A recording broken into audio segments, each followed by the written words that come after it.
Thank you for coming to the Ultimate Tandy panel.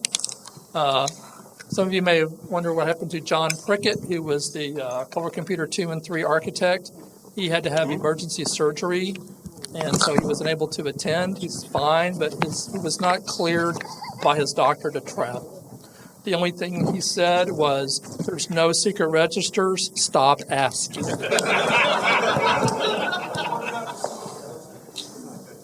That's mostly true.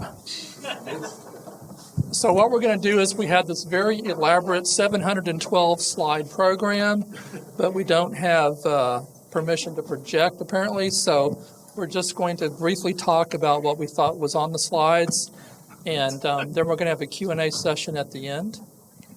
And so I'm just going to introduce our panel. So first here, this is Jerry Heep. Howdy. This is Rick Thompson. Hello. Steve Mosier. Good afternoon. And Kathy Parr. Hello. So I'm going to do my little portion and also John Prickett's little portion from memory. So I'm going to start off by saying I was a co-op student at Tandy in 1977 from Texas A&M.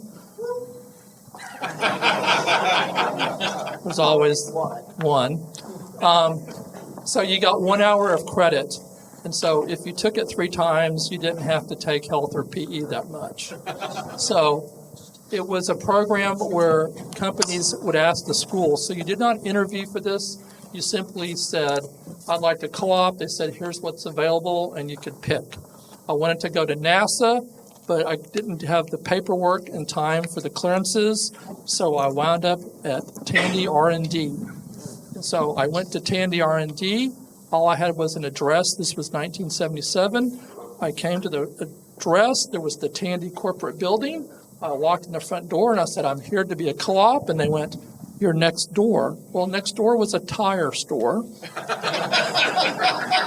Because how many people remember Tandy used to own Cover Tile, Wolf Nursery, Snook Tires? And they were in the back of an old Snook tire factory. And I walked in and they said, "You're working with this guy." And I did. So what I did first off was I etched in a Kepro etcher. Who here is old enough to etch their own boards with ferric chloride? What they forgot to tell you is it has a tendency to take your fingernails off if you're not careful. And of course, it's Tandy. Do we have a vent hood, full chemical hazmat suits, and ventilation? No, it was in the women's bathroom with a drain pipe stuck down the toilet, okay? And so I would etch the boards, and it would go down the women's toilet, and 3 blocks over at the McDonald's, I heard screaming, okay? But we got our boards etched, and I worked with Jerry for that for a little bit while. But it turns out I was allergic to the developer, so I couldn't do that very much. So at that time, Steve Leiniger, raise your hand if that name rings a bell, the architect of the Model 1, he got transferred over because he was in a closet at the speaker factory. I'm not making this up, so it's mostly true. And so he came over, and so I was his technician. So I wire wrapped the Model 1 prototype boards and wire wrapped the keyboard and got the Model 1 going. Then the last 2 weeks I was there, I had to have a school project for my 1 hour. So I did this thing called the Radio Shack Reverb Project Board, which used a BBD delay line chip that was a floor sweeping because it didn't work. It worked between like 25 degrees C and 26 degrees C. And they were $15 chips, and they've sold it to us for 50 cents. So I made this project board. It was very successful. They sold over 50,000. The tough time was we came back and said, "We need more floor sweepings." And they went, "Who asked for more floor sweepings?" Radio Shack. So then I went to go work at a real company called Data General, which is in the soul of a new machine. And I came back in 1980. So I was there from 1980 to 84, and then from 88 to 93 when we were sold by AST. So I want to go over briefly the 3 projects. I asked for the first project, your favorite project, and your worst project. So the first project I did was the modem. So anybody here have a modem 1, a modem 2, a model 100, model 1000, DC-12, 2212, the communications multiplexer. There's only one in the world. It's me and Rick Thompson here. So I did that for a while, but I was a floater, so I wasn't assigned to any one group. I could go back and forth. So then I started doing the graphics cards. So I did the Model 2 graphics card, the Model 3 and 4 ASIC, and then I did the Model 2000 graphics card. So that was really the thing I liked the most, was doing the graphics card. Then, starting about 1991, things were getting a little dicey. So the computers, we had a lot of competition. So we started to try to do something else. So I started off with Eddie's favorite project, the video information system, which was like, John Patterson's over there going, oh my God. It was fine. You know, who doesn't want to have a CD load boot disk take 7 minutes to come up? Right? So let's just say that was the shortest program in Radio Shack history. It was announced in Christmas of 1992, and it was canceled on the first day of February in 1993. So then, after that rousing success, management said, well, you did such a good job, you get to do it again. So we're going to put you on the Sensations. And they did okay. And the Sensation 2 was my last project at Tandy until AST bought us in 1993.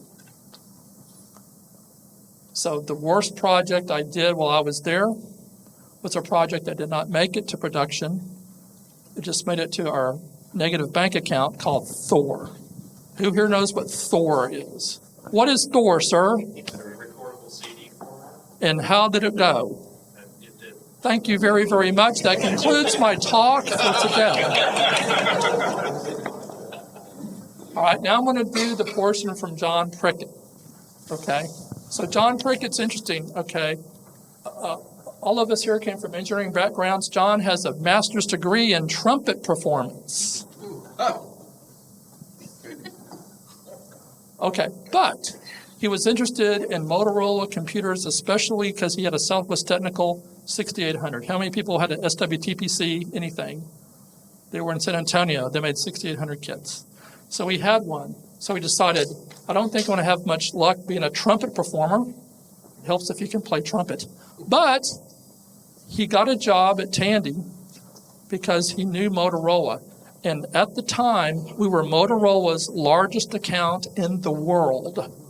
Nobody's bought more Motorola semiconductors than Tandy Corporation. And so he came in after Dale Chatham, who did the CoCo 1, and I did one version called the Model F, which we're not going to talk about because it's clowns and balloons and artifacts and things. And Boise has a nice book. You can read about it. I have a whole page about that. So John Prickett decided he was going to do the CoCo 2 and CoCo 3. And that's back when Rick and everybody else was starting to look at ASICs. So the first ASIC that we did was my video ASIC for the Model 2, but we decided because we had so much visibility, companies like VLSI Technology, NCR, would come in and say, we won't charge you any NRE if you just buy the chips. If, we'll assign engineers. You don't have to have workstations. You don't have to have Apollos or Suns or whatever. Just please buy the chips, because we were one of the largest chip buying companies in the world at that time in the 80s. And so John's career when he was at Tandy was focused on ASICs that went into the computers. And there was, yes, a CoCo 4. We were trying to do a CoCo 4, but that CoCo market was kind of being killed by the EGA card. Remember the EGA before the VGA? So basically the EGA card was part of the reason that the CoCo didn't go very well. So that's John Prickett's thing. Who knows what the internal code name of the GIME chip was? Boise, don't say it.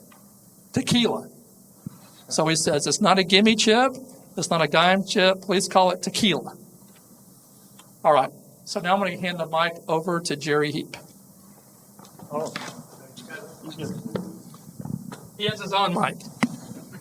Thank you. Up to. Thank you, Paul, for such a glowing report. He was my cube mate for 7 years. We love each other. Yeah. You wanted to know anything about what was going on underneath the table? Ask Paul. All right. I was actually hired slightly before Paul in 1975. The engineers that worked at Tandy Corporation at that time worked at the factory. One engineer per factory. And believe it or not, all the factories were in Fort Worth or surrounding areas. My boss, who was the general manager of the factory, called me up while I was working at LTV. Anybody remember LTV? Okay, in Grand Prairie, they were like GD, they made the F-8s, jet fighters for the government. I was working there, working on my circuit. I didn't know what the circuit plugged into. I didn't know what the circuit did, other than what I could make it do. But that was my circuit, and I was bored to death. So Jack Sellers, who I used to work for at Corvus Corporation, anybody remember Corvus and Mostec? He brought over the technology for the calculators, the little 9-volt, 4-function or 6-function calculators. And he brought it to Tandy Instruments. And he says, I need an engineer, come work for me. I'm there, man.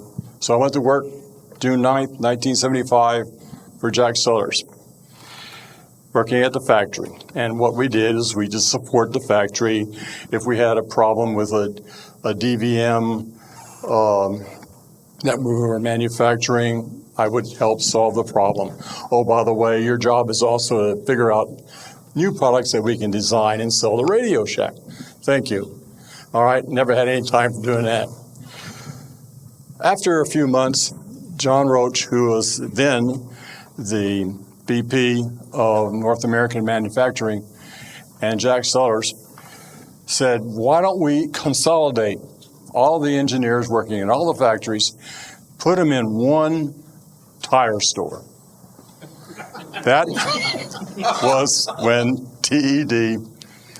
Tandy Electronics Design, Tandy System Design was created. Yes.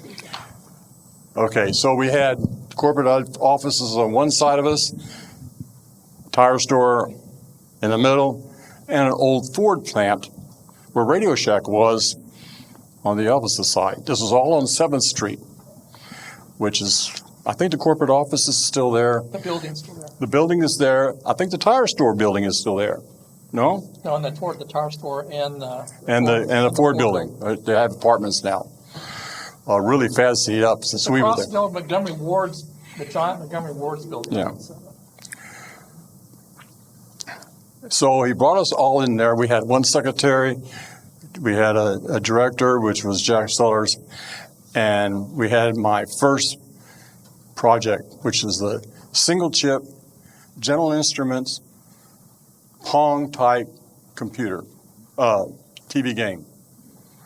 It was a Radio Shack scoreboard, I believe they called it. I have a part number of it somewhere.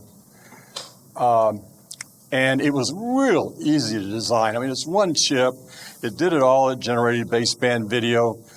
And all I have to do is hook up a modulator to it and hook it up to the TV set.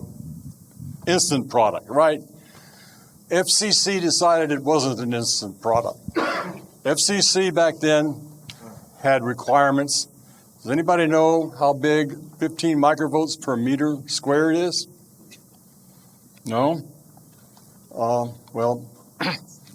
Standard joke was I can fart with more power than that. This is the kind of signals you receive from the Mars. Anyway, the FCC had this requirement. It had very specific requirements as to the spectrum that you can have spurious radiation on.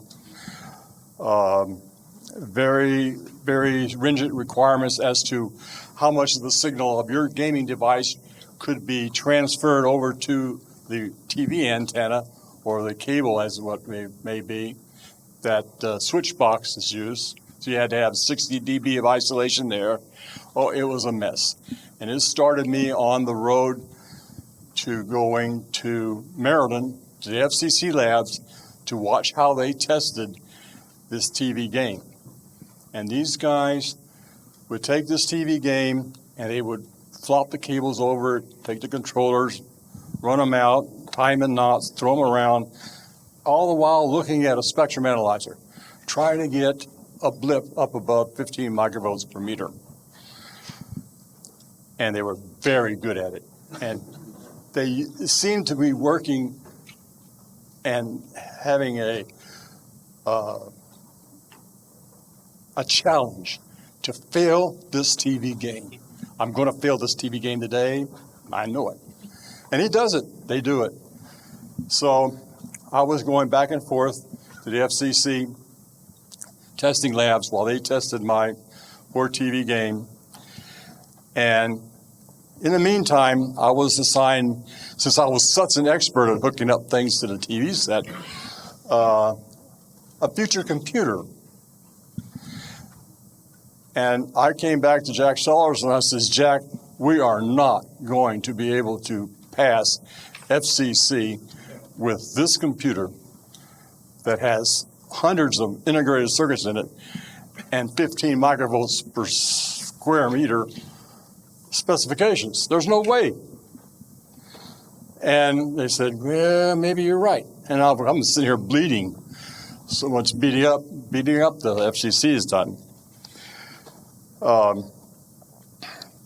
So they went off to California, found himself a guy by the name of Steve Leininger, who knew about computers, a heck of a lot more about what I did. They found him at a music store, by the way. He worked for National at the time. And they brought him back and immediately put him in a closet, I guess. I don't know, he disappeared. And he started designing the TRS-80 as a baseband unit to be hooked up to an RCA TV set that had no tuner in it, no IF, nothing, only baseband interface. So all you have to do is plug this thing in, generate vertical sync, let her rip. Character generator did everything else. And you had a monitor for your TV, for your computer. So they went down that road, and I went down the toilet in my TV game world. Then, a few months, when the TRS-80 started selling, we were split. Tandy System Design split. All the engineers that was working on a computer project went their way, and they call themselves Tandy System Design. All the engineers that worked on consumer products was called TED. We thought it meant Tandy Electronics Design, but we wasn't really sure. Anyway, we worked for TED. And so we worked on consumer products, except for me. I switch hit building modems with this ding ding. And we did a Hayes workaround, Hayes computer workaround. I've shared patents. I got a patent with Steve on an interface we did with a modem. And went on to do Videotex, the Green Thumb project, which was an experiment between the University of Kentucky and the U.S. Department of Agriculture, trying to get Videotex type units into the field, into people's hands, and allow these 100 test farms in 2 counties, 100 in one county, 100 in another county, to communicate via blinding 300 baud modem down the line, telephone line, using a switch box hooked up to their TV set. And the only way I could legally put those units in the field was to become licensed as a TV station. Because That thing radiated so bad, we were afraid it was going to bring down aircraft. Luckily, there was no airplane crashes in Kentucky that time, and I skated. That was the start of essentially a breadboard, or the test of a Prickett's design of the SAMS chip that was used in a CoCo computer. The CoCo computer was in process when I was asked to speak to a group like this. Computer guys all waiting for a computer that they could get other than the TRS-80.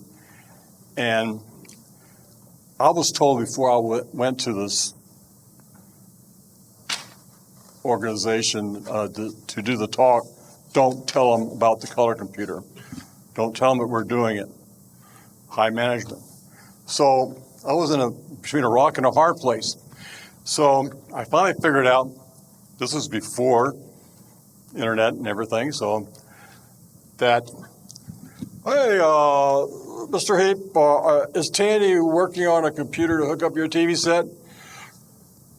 No, they are not working on a computer like that. Sorry, can't say anything about it. Then that was an interesting experience because I'm not very coordinated. I can't shake my head and say the opposite. My best project, I think, wasn't a product. My best project was I computerized the Tandy Center lights. Anybody remember the Tandy Center lights? Well, before I came along, they used window washers to screw and unscrew light bulbs in an ASCII pattern 7 times a year, which costs about $3,000 per hit. $50,000 they would spend on this stuff. And I went to John, and I said, John Roach, who is now, I think, CEO by then, I said, John, 1998, I got a way of being able to control the light bulbs without rewiring the building. The sign companies were telling you, yeah, we can do it, but we'd have to rewire the building. And I said, I can do it without rewiring the building.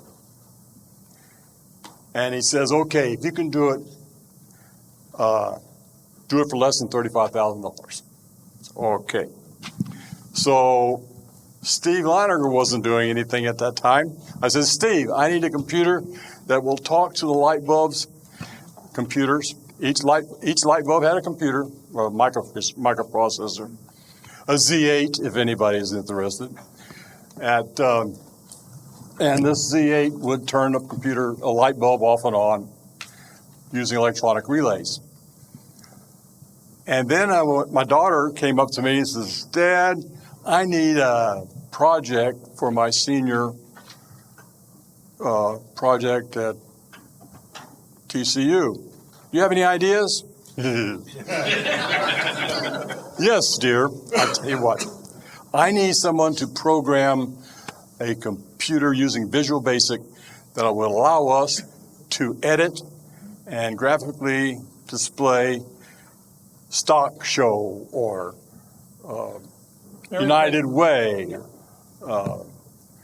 And we can maybe even hook it up to the internet. But no, we won't do that. We Anyway. actually did it for a while. She says, yeah, I think I can do that. So she went through the process and got her guys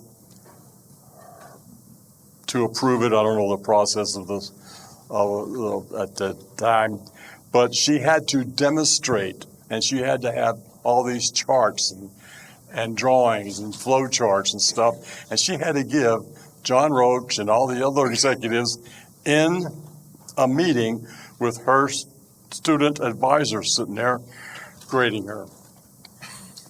And so I'm glad I don't have to do this. Oh, man. And so all I did was act as a project engineer. I designed the little microprocessor codes, and I had all the boards built up by our Taiwan factory. And we went off and did it. And we fired that sucker up, and we was able to finally computerize the lights.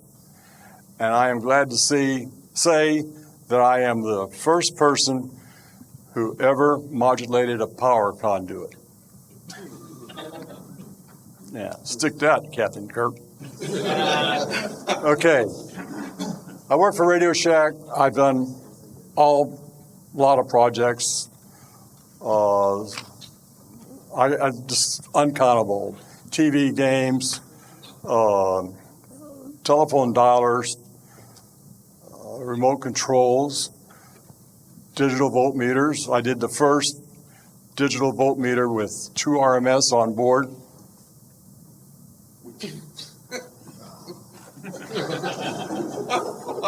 He did the software. Okay, you help. I'll help. I think Paul needs some credit. He knew a vendor that was made 4-micron custom ASIC chips. That's amazing. So I got patents on it. I got 4 on it. Huh? I got 4 patents on it. Oh, How many patents you got total? 15. He was there longer. So. It's time. Okay. I worked at Radio Shack way past everybody else. I was at one point literally the last engineer standing for several years.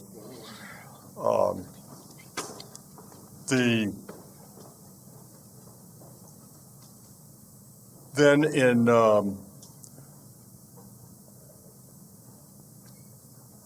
guess it's September 12th, 2012. 2012. September 12th, 2012, I was laid off. We didn't need engineers anymore, they told me. So I went home. Congratulations, happy anniversary for the 47th year, dear. Oh, by the way, I lost my job. But that's okay. And that's when it ended, right then. Now, I'm going to pass you over to Rick. Thanks, Jerry. That was quite a bit. Yeah, I came to Radio Shack in 1980, about the same time Paul started. But I came right out of college, and this was my first engineering job. And it was quite an experience. At that time, as Jerry mentioned, there were 2 groups of hardware. There was what you call an analog consumer group, and then there was the digital computer group. Now, the digital computer group consisted. There was Steve Leininger. Which he wasn't really doing as much work at that time or designing full time.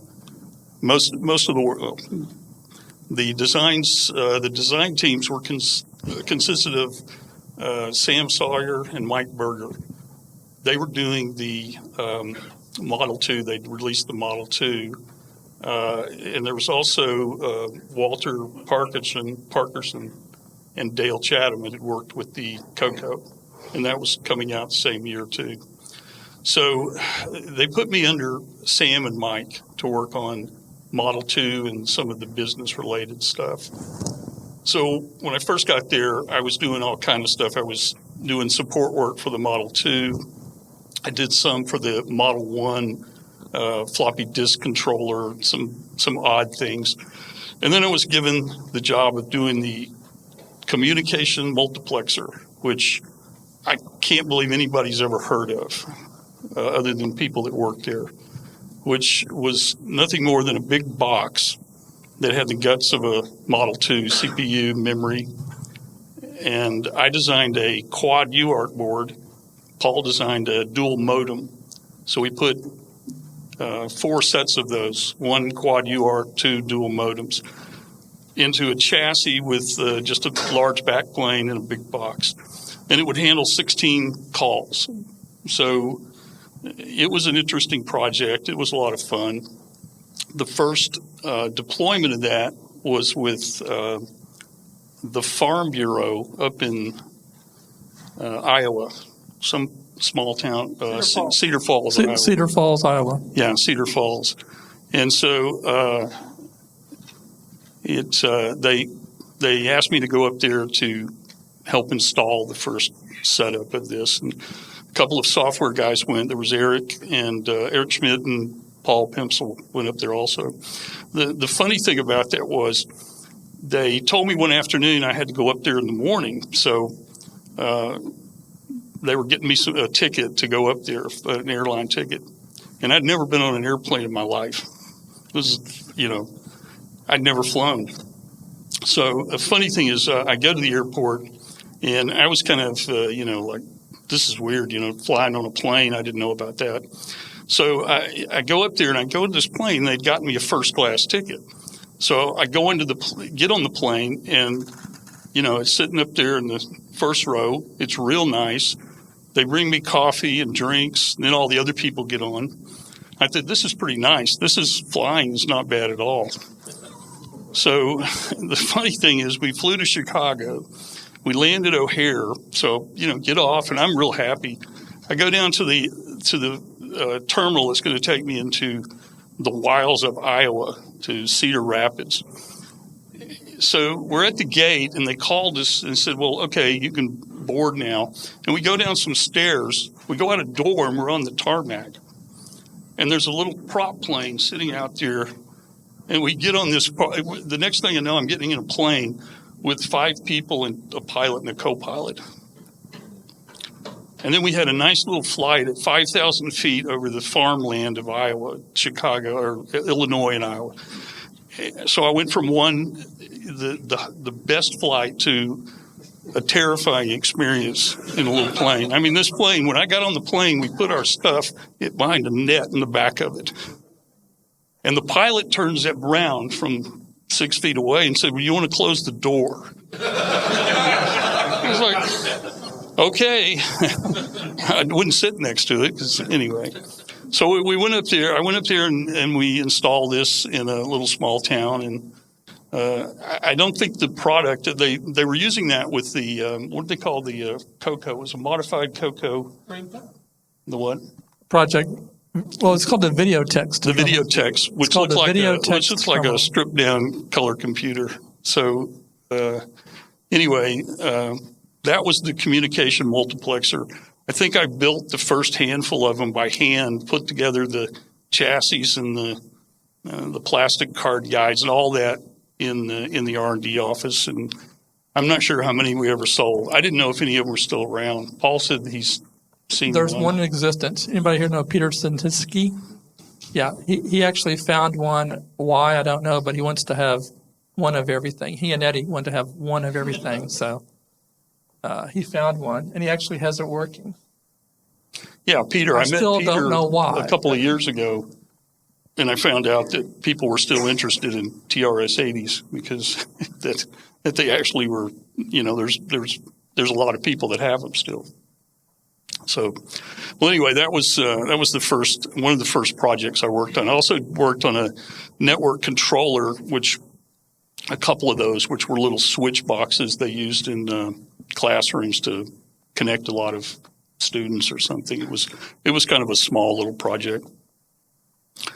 So the next thing I did was I worked on designing the hard disk controller, which we brought out an 8-inch, 8 meg hard disk, which sounds ridiculous nowadays because 8 meg, not 8 gig. No, it's 8 meg. And this box, I worked with Mike Berger on the design of that. It was enormous. I mean, some of you have probably seen it. It was a giant steel thing with an 8-inch platter. It was real impressive, and everybody really loved it. And it was, well priced at about $3,600, I think, for 8 meg. So How many people have one? Some of you probably have one. Come on, admit it, you have one.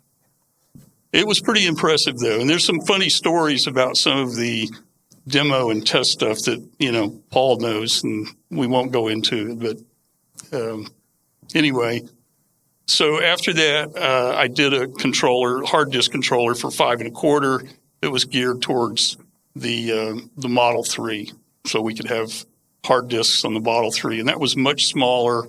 We did that at first in 5 meg, and then we did a 12, and then it started going up after that. And by the time we got to the 2000, we were using 40 meg or something like that. And then, I guess in 81, we got the first IBM PC brought in, a sample of it, and we tore it apart.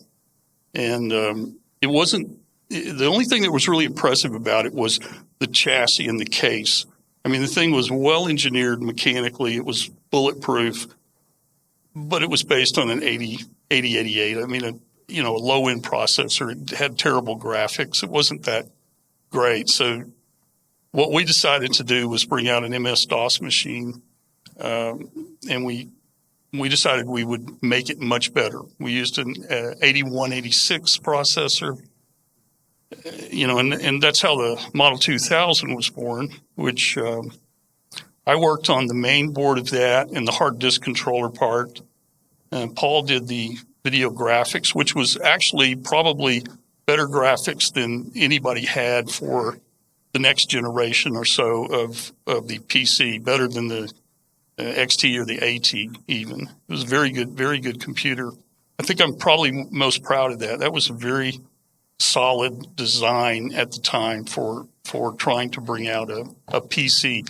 It wasn't PC compatible, and everybody knows what happened is it was an MS-DOS machine, but it only ran about half the software or less that was running for the IBM PC, which kind of killed it, which is unfortunate.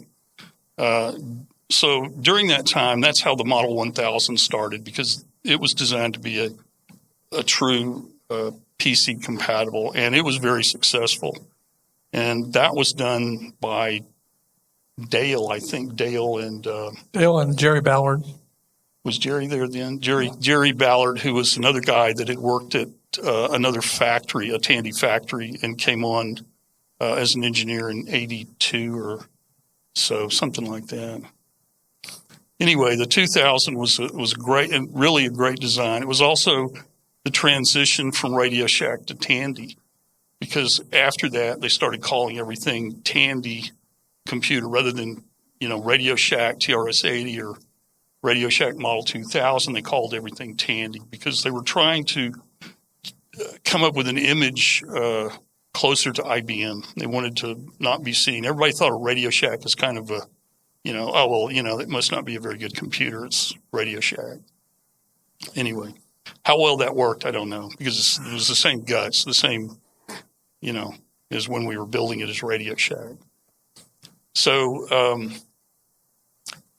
after that, all I worked on were the high-end business computers. The 3000, which was a kind of a clone of an PCAT, that was the Model 3000. And the Model 4000 was the first 386 based, and I did that one. And that was a really good computer. That was very successful, and we sold a lot of those, and I really enjoyed that. And after that, we did a bunch of derivations of 4000 and 40-something hundreds based on a lot of but at that point, the PCs were becoming commodities. I mean, it was, you started getting the, Dell and little places building clones. And I think that's what kind of drove Tandy out of it, because Tandy, the leadership in Tandy and Radio Shack, they didn't really want to get into a business of selling a commodity at low margins. And that was where computers were going. But the good thing about that is you were going to sell millions of them, but the margins weren't going to be what we got selling a hard drive for $3,600 or an 8 megahertz computer for $3,000. And you couldn't sell these new 386 based or 486 based machines and get 50% margin on them. It just wasn't going to happen. And so, that's where, Radio Shack, Tandy kind of went down. And as Paul said, you could kind of see that happening by 1990, 91 or so.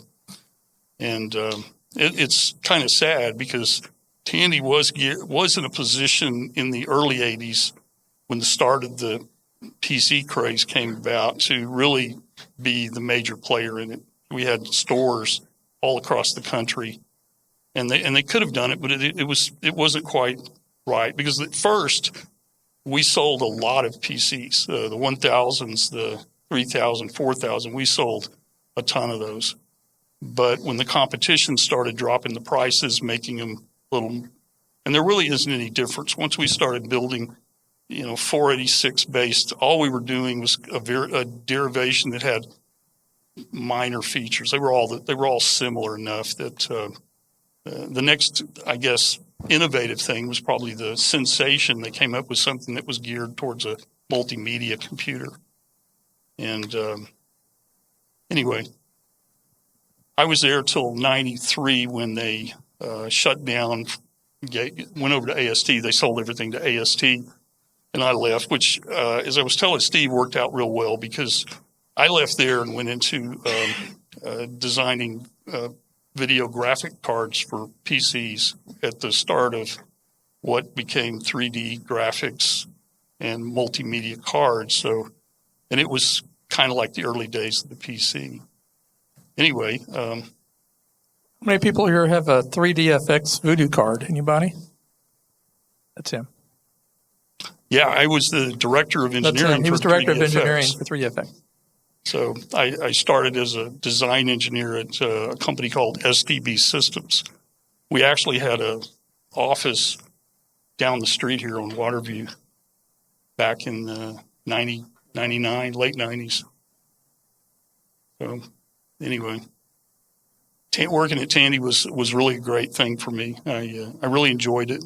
We had a lot of fun. The early years were especially good. Everybody would go to happy hour at Duffy's. Working in the towers there it was really, to be honest, when we moved into the new technology center, it was really a nice, great building, state of the art, but it wasn't quite the same as what it was working in the old Tandy towers. It was a good place. Had a feel of a small company, but it was a giant company. But R&D was relatively small. Now it grew during the PC era. We hired many more engineers once after about the time the 2000 came out. So it wasn't just a handful of people. It was got to be a pretty big organization. Anyway, Thanks. Okay, Steve. Steve. Well, picking up where Jerry talked about dealing with the FCC rules for RF interference to other devices, I was hired in 1979 to develop the design features for all of the Tandy computers, beginning with the Model 1. My first tests of those, the Model 1 showed fairly conclusively that it wouldn't cost much, but it was way too much to fix that. Its radiation into other devices was well known. It exceeded the Class B limits for consumer products by a wide margin, but it was fixable because the clock speed was well below a megahertz. So that's one of the key things that affects the radiation from the circuitry. The circuitry in a computer has a lot of wires and PC board traces, a lot of cables connected to it. All of those act like antennas. And so the FCC rules required measurements of the radiation in open field at 3 meters. For Class B, it was had to be below 40 dB microvolts per meter field strength. And then the conducted interference was just measuring the microvolts that appeared on the power line. And anyway, I spent the better part of 8 to 10 years developing these modifications by incorporating ground plane systems in all of the motherboards. There were several iterations of that. We started out with just a piece of sheet metal, and that wasn't well received by manufacturing, but we didn't have much choice. That's the way we did the Model 3, as I recall. Then with the color computer, we had a chance to develop a little better kind of a ground plane. And it wasn't long before we started using multi-layer PC boards where the ground plane and the VCC plane was buried between the circuit traces on the top and the bottom of the board. That was much more effective. And it made it possible to develop filters at all of the I/O ports for the computer, which help quiet the radiation from the cables and also reduce the conducted interference from the power line through the power supply. And one of my favorite projects was working on the color computer, which, as you know, has a plug-in cartridge on the right side. And that became a problem because it was connected to a flat cable to the external floppy disk drive, and that cable was 3-4 feet long, I think. And we were really concerned about how we were going to control that. Well, we came up with a solution by developing a little metal clip on each end of the PC board edge connector that was on the motherboard of the computer. And that was connected to the ground system of the motherboard. And then when you plugged in the cartridge PC board, it had a matching edge connector with ground tabs at each end of that row of tabs in the connector. And that worked like a charm. And so the floppy disk drive got to be quiet, and any other peripheral that was included in that cartridge, that plug-in cartridge, like a game or something else, automatically had a really good ground system. And that worked very, very well. During the first 7-8 years, I spent a lot of time developing the RFI development or modifications for all of the Tandy computers. You know, the Model 1000, the 2000, the 3000, the Sensation, and so forth. And it was a very interesting kind of project, but the toughest part about that was meeting the schedule. We could not could not complete our work before the thing was going to ship. That was just a hard and fast rule. And so we kind of jumped through a lot of hoops sometimes to get that done. But the biggest part of the job was at the very end of the development schedule. We had to send the machine out for outside testing by a certified test lab so that we could send certified data to the FCC to show that we had designed this in a way that production units would comply with all the FCC rules. And we had some good help. We hired some outside experts occasionally to help with particular problems. I spent several trips to go into the FCC in Maryland to witness the testing like Jerry described, and these guys were really good. I even went downtown to one of the FCC offices to try to argue about one of the rules and didn't get very far, but we had a good conversation. And anyway, that was along the way. I did some other design things like help with a modem that Jerry was helped with, and did some switching power supply design work along the way. And overall, the design work at Tandy was just incredible experience. All the engineers were really dedicated to what they were doing. We knew we were pioneering, and we knew we were doing good work.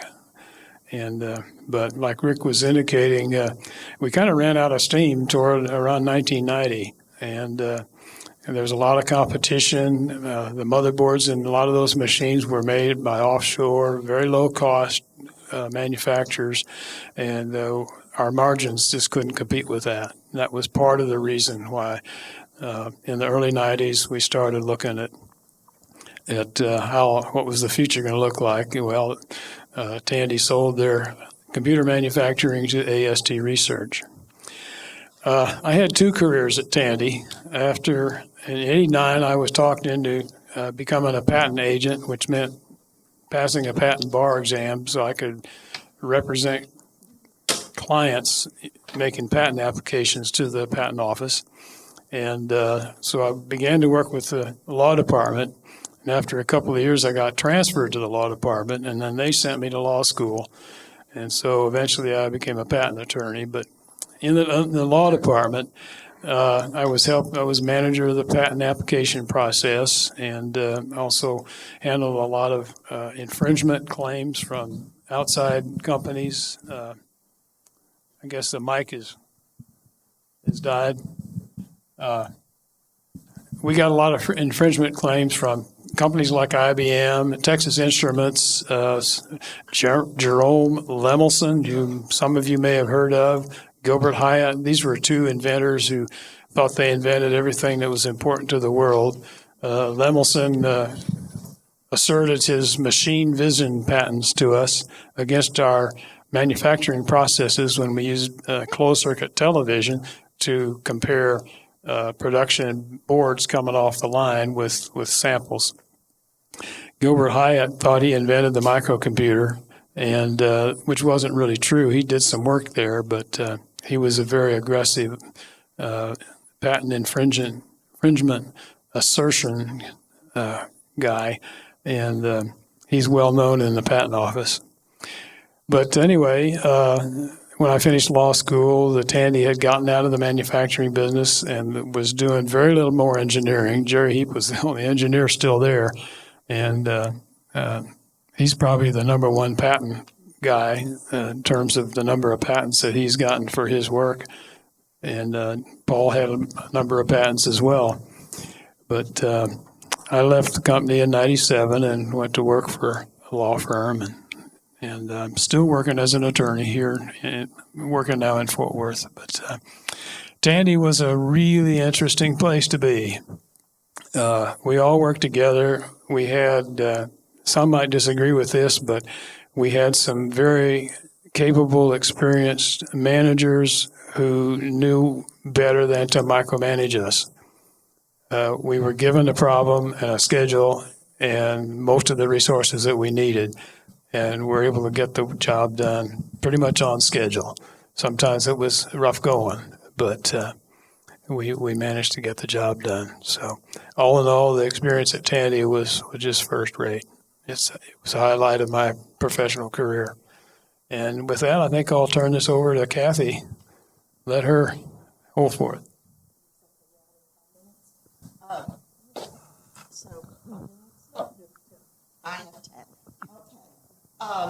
So my name is Kathy Parr.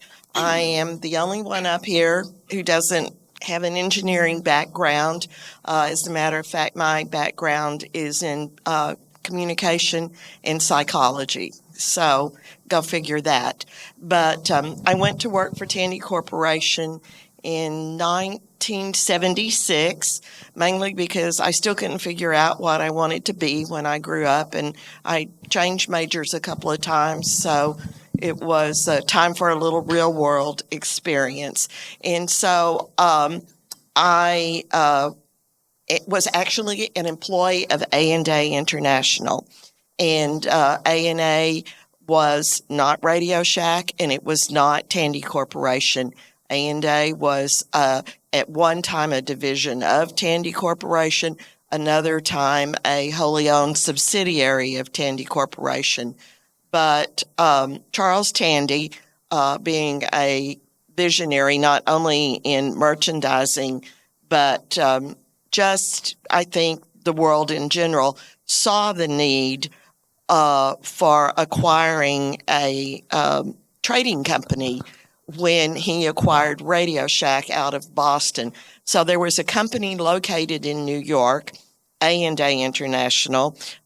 It was founded by Tadashi Yamagata, and he gave it the name A&A because he wanted to be on the first page in the phone book. And that is a true story. So anyway, the Yamagatas, Ms. Tadashi and his wife Elaine, opened up a showroom in New York. It was called the Jetro Showroom to basically highlight Japanese technology, because while Japanese transistor radios, or pocket radios as they were originally called, had infiltrated the landscape, most everything else, as a technology product, most everything else was thought of as, cheap Japanese stuff, not as good as made in America, and all of those kinds of things. But what had happened, and this is why I would have to say give a certain degree of applause to Charles Tandy, he was aware of the fact that Japan had exploded in the post-World War II rebuilding, and that technology in Japan was growing by leaps and bounds. And so he acquired A&A International, and A&A International was the trading company exclusively for Tandy Corporation Radio Shack as it was moved from New York to Fort Worth. And so we provided all of the offshore components for basically everything that wasn't a proprietary semiconductor or silicon-based solution that was only available in the U.S. We had a wire drawing and cable factory. Well, we provided their connectors and probably a few other things. We took care of the speaker factory for some of the products that they needed. We had an antenna factory. We had all of the groups that became known as Tandy Computer Manufacturing, which included a business computer assembly facility, home computer, which built basically the Model 1000 and the color computers. And we even at one time had a joint venture called Texas Peripherals in Fort Worth, and we were building drives there. So A&A International was the vehicle for sourcing and supplying all of the technology components that they needed.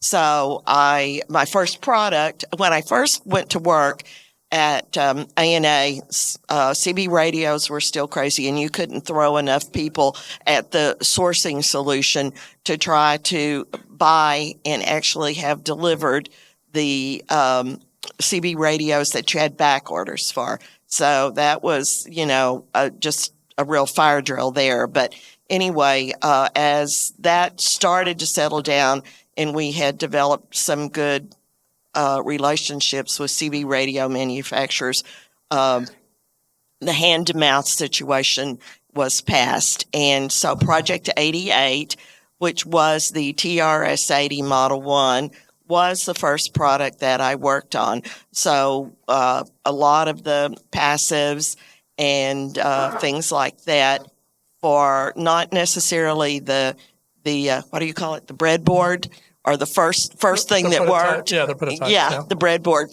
So we worked to cost reduce that, because as you've heard from everybody up here, Radio Shack was very cost sensitive. And so we started to source some of those components offshore. I delivered one day to the tire store in the back some ceramic disc capacitors to Jerry for testing for the Model 1. And they were fine. They passed, no problems whatsoever. So we took our first volume shipment, received at the factory, and all of a sudden they were having problems. And so, yeah, we had some exploding capacitors in the factory for a while on the Model 1. But probably the most important contribution that A&A as a whole made to the Model 1 was there were cost problems, delivery problems, and I don't know if there were any serious technology problems with the little brick, the first power supply, but it absolutely had to be resourced. And so we worked with a company out of Japan, TAM radio, some of you who look at labels and notice things may recognize that, Tamura Corporation. And so we had a little bit of shuttle design work going on that power supply.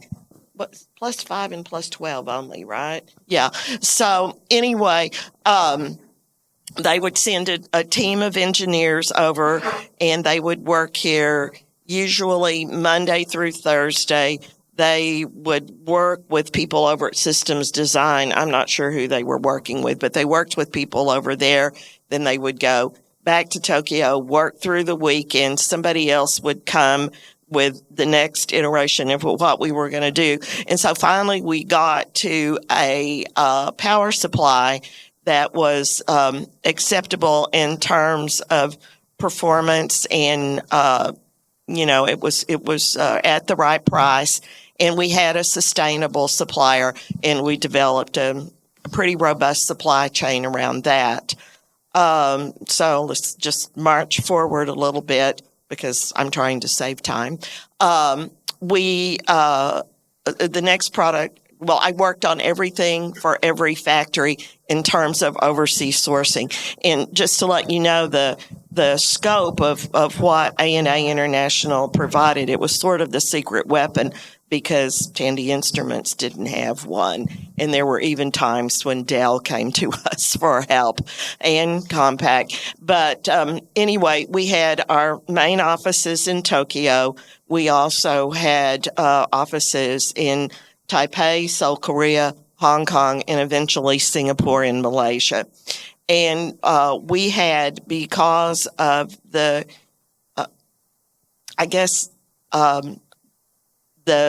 appreciation of the Japanese technology supply base for the Jethro, I can never say it, showroom, and the Yamagata family, we had very deep relationships with all of the major technology suppliers in Japan.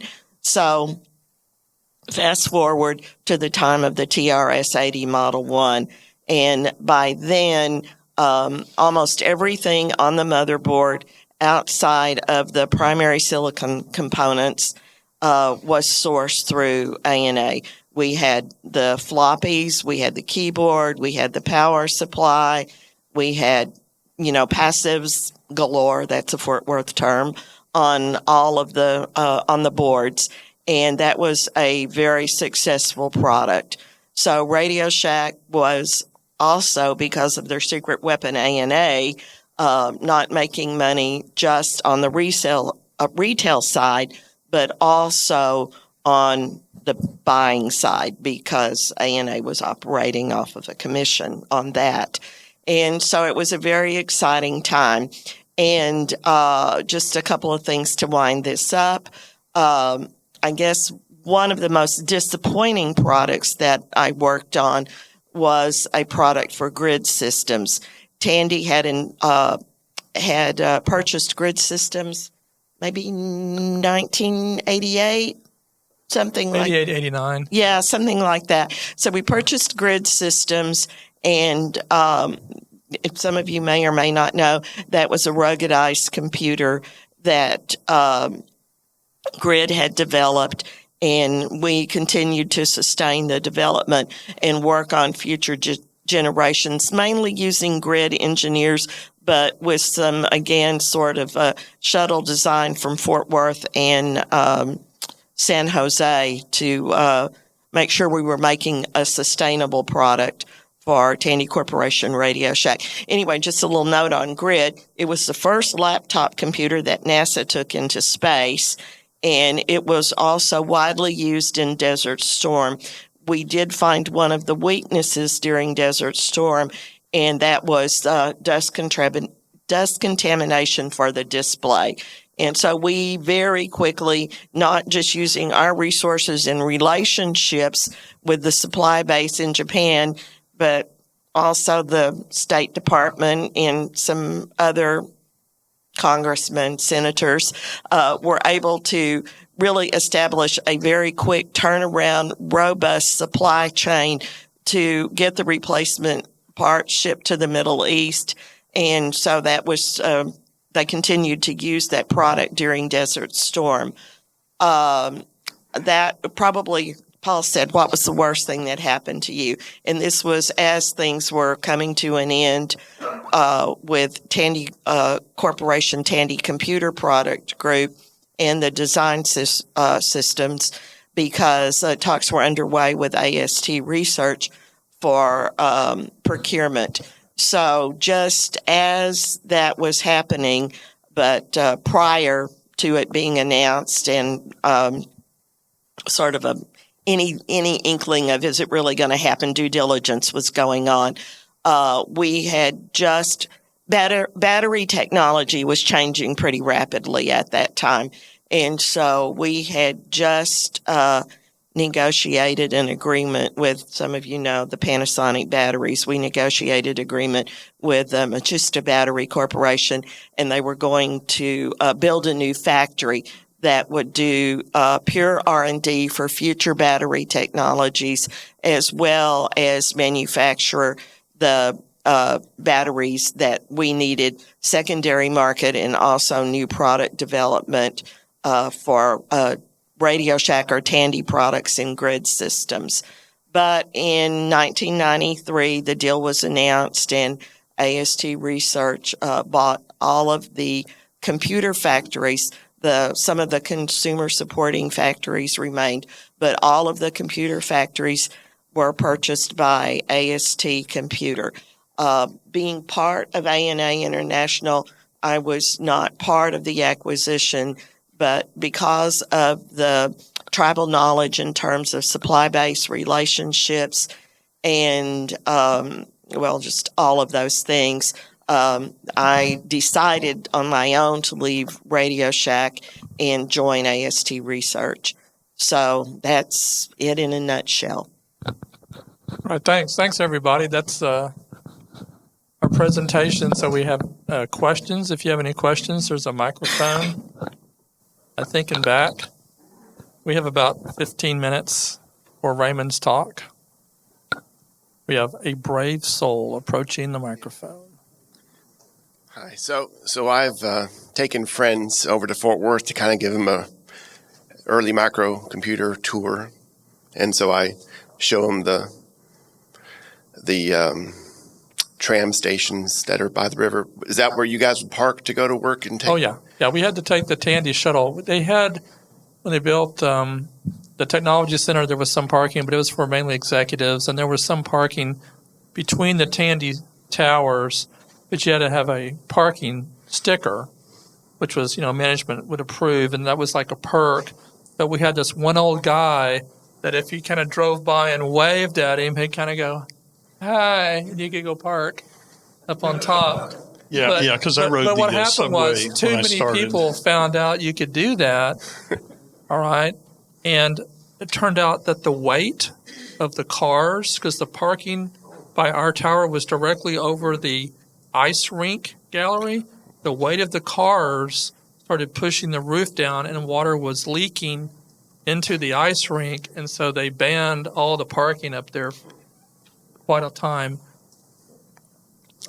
And then also along that, I take them over to Angelo's Barbecue and claim that you all have gone there. Or is that true? Can you corroborate that? None of Yeah, I was I grew up in Fort Worth, so I went to Angelo's back in the early '60s. Okay, so yeah, I'd been going there a lot, and we would go there for lunch sometimes. Yeah, it was cash only, no receipt, sawdust on the floor. And by the way, if you're a fan of Angelo's, the woman who did the register, she retired last year. She was there 46 years. Same woman at the register for 46 years. Large, make it dark. So would you go in as a group or just on your own? Would you ever hash Talking out about ideas? groups. Well, generally what we did was, he's laughing because it's 41 days in a row. I set the record for vendor lunches of 41 days in a row. But A&A did not provide vendor lunches, by the way. A&A was separate, and some people would go with the vendors and some people wouldn't. There was, by the ice rink, there was some places to eat. A lot of people just like to bring their lunch because we had the Fort Worth Library there, and a lot of people like to go to the library and stuff. Rick's laughing. He read a book last 2004. But the thing is that we had so many vendors trying to get our attention, especially from like 81. I think the peak was like 81 to 84. At about 11:30, even to get to your car, you had to go through the gauntlet of people screaming, "Please go to lunch with me." Paul actually sat in a chair by the lobby No, and waited he went down there at 11:30 and 11:20. I went down there at 11:20.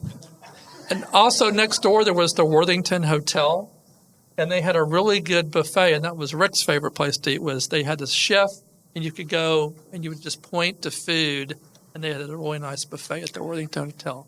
But Steve and I still go to Angelo's occasionally, We do. and also it's a hamburger place on Camp Bowie called Kincaid's, Okay. and that's the other hangout. And it's still there. Right. So when you're setting your record for 41 straight meals, did you have a special booth, or should I pick one at random and tell them it was yours? Well, no, I mean, it was ironic was I probably only had actual business to conduct half of the time, but it got to be a personal challenge until you may have heard speak of Mike Berger, which is Rick's boss. Mike Berger heard the Phillips rep, a guy named Frank, complain that, oh God, here comes Paul. And so Mike Berger kind of told all the reps, whatever you do, don't let Paul. I saw break the-" Frank. We were walking downtown to lunch one day. We just left the center. We saw Frank walking, and I told one of the techs, I said, "You want a free lunch?" And so he was over on the other side. I hollered at him. I said, "Hey, Frank, hey." And he goes, "Oh, hi, come over." And he goes, "Well, we're just going to lunch." Oh, okay. And we went down to Winfield's. Right. And we had a Winfield's great lunch. 08, that was a fancy place, yeah. Thank you. Yeah. It was a perk. So I've got to ask the question, Thor CD. What's the full story behind Thanks, that? everybody, for coming. It's been great. Okay, briefly. I have to stand up because if I sit down, I'll start crying. Yeah, it's the Thor. Okay.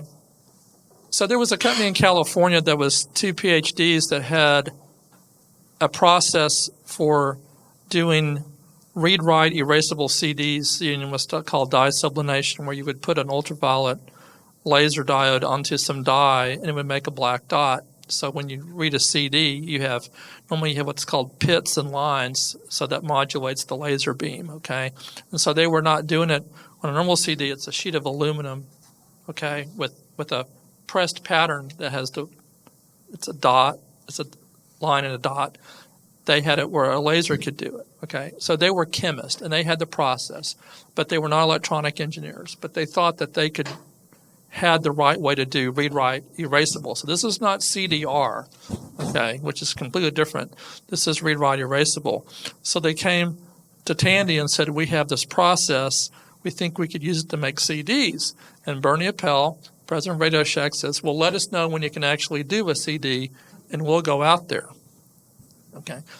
So they worked on it for several years, and then they arranged to have a demonstration to come out, and they took Bernie Appel and Steve Leiniger out there. And so Bernie was going to listen to their talk, but he had a little secret. He had a Radio Shack Optimus CD player in his vest pocket and his favorite record, Polka's Greatest Hits or whatever he was listening to. And he didn't care what they were going to demonstrate. He wanted to have a copy of the CD he bought, okay, and play it on the CD player he bought, so there wouldn't be any funny business going on. So sure enough, they go out there. He puts on the CD. They make a copy of it. He takes out the Radio Shack player. He plays the CD. It's a success. He comes back, and they sign like a $32 million contract and said, okay, you guys, somehow make it work, okay? The trouble was they didn't take the person in the company who actually knew about CDs. That would be me. And it turns out that the demonstration was 100% faked. They faked the demo. And the reason they faked it because when you do a CD, it's all about the servo mechanism and the vibration of the disc and the platter vibrating, and you're walking on the floor. But what they did was they had a $150,000 servo control box that didn't matter, and they had it on an air table that cost more than my house did. And so it didn't matter if you dropped a bowling ball on it, it was going to make a perfect CD every time, not like in your house. And so when it came back and they tried to actually do the electronics to do it normally, lo and behold, they couldn't do it. And they spent probably about 14 months or something trying to desperately get it together. They finally got the electronic side, but they never could get the electromechanical side of it, the tray and the laser and the servo stuff like that. They grossly underestimated. Now, I know how many people here can say, I can buy a USB DVD-R drive for $12, okay, at Micro Center, okay? But that's because you had lots of people who spent 20 years with PhDs doing the servo software and DSP and custom ASICs, and Tandy didn't have that technical prowess, okay? Again, did they ask me? No. They just went off and did it, and so it ultimately failed. And we like to hide projects. Does everybody remember where the Thor project was? Where was it? Where was it located, remember? It was located Microphone. Pick it up. I believe it was located on the 10th floor. No, it was in the basement by the library and a janitorial. In the tech center? Yeah. No, it was in Tandy 2. Tandy 2 Down in the basement by the yoga studio in a closet. We like closets, okay, because they wanted it to be secret, no name on the door. And so Lori Cochran and the other guy was down in the basement. So we like to hide projects. Steve Lonerger's in a closet, Thor's in a closet. So we never we actually, Paul, one time, we did the 5,000. I did the 5,000, microchip. the MC, 5,000 MC Where was it? in the closet down It was there. in a closet. It was in And you know what's interesting about closets? Because Rick will tell you this. What's missing in a closet? There's lights and there's power, but there's no air conditioning in a closet, okay? And so Rick had these Intel, who knows what an Intel Blue Box emulator is? These giant blue box things, and Rick's over there firing the mother thing up, and he's trying to get the 386 pot on it, and it got so hot, we had a logic analyzer, a gold logic analyzer, and the front panel delaminated off the logic analyzer. It got so hot in there. Yeah, but I heard that y'all was trying to make a 1 micron hole with a 4 micron beam. Don't quibble over who killed who, okay? There's just problems. We met the budget, okay? And so that project, it was, obviously you could do it because you can do it now, right? But back then, Tandy Corporation did not have the in-house expertise. And so they finally hired a PhD mechanical engineer who was a high-power consultant, and he came in and said, I can make it work. All you have to do is buy this equipment. And he gave a list of equipment to Bill Wilson, our boss, and Bill Wilson looked at it and said the equipment was 3 times his annual salary, and the answer was, we're not going to spend that kind of money, and the project of Thor was killed.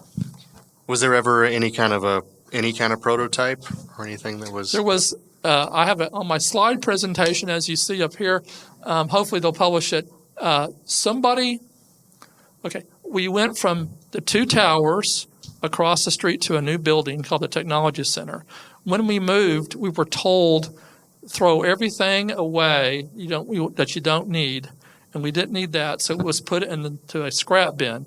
There was an engineer that John Patterson knows named Frank Durda. You may have heard the name Frank Durda. Trisvax, Frank Durda. Well, he just kind of said, it's in the dumpster, so that means I guess I can take it. So he took everything out of the dumpster and put it in his garage. And when he died, Rick and I had the honor of taking out, and that's how Eddie got all my VIS boards you can see out there. Frank Durda took them out of my trash can and put them in his garage. And so when I was cleaning out the trash out of Frank's garage, I'm like, why is my handwriting on these boards, okay? Wait a minute. And so Frank fished out the thing, and it wound up on eBay or something, and I found a picture of it, and somebody owns it. But it doesn't work. I don't know what to tell you. It looks, if you can imagine a Radio Shack version of the most complicated technological feat, that's exactly what it looks like. Okay, all right. Thank you. So hopefully if we get our PowerPoint presentation published, okay, you can see a picture of it. I'm curious about the Tandy 1000, specifically the graphics. Did you guys reverse engineer the IBM PC Junior and come up with that computer, or how did that come about? There's an attorney over here. Okay, so to do some shameless self-promotion, if you go to Facebook, there's a Facebook group of mine called Mostly True Tales. I'm going to write a book starting next month called Mostly True Tales. And I haven't decided if I can, I'm going to have to get with Steve to see if I can talk about that specific thing about the Junior. Who knows what the code name of the PC Junior was at IBM? Peanut. The Peanut. Okay. So the answer is, I will tell you a funny story about that real quick, is that the Peanut has a TI sound chip in it, right? Yes. And up until that point in time, Tandy never had a single TI chip in anything, because our president of manufacturing, Jim Mortensen, told the president of TI, I will design a TI chip when I die. Okay? And the Peanut came out, and there's a TI chip in it, and it's sole source TI. And I was the audio guy, and so I was told to find something else or design something else. And I had to go. I was up in John Roach's office 3 times, twice because I was called, and once because of this. And I had to tell him that you have to buy this chip from TI. There's no other way to do it. And he said, fine. And that's how the TI chip got into that 1000.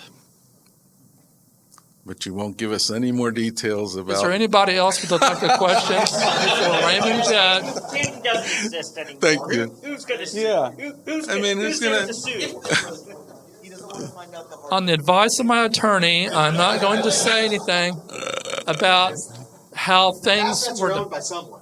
Pardon me? Their assets are owned by someone.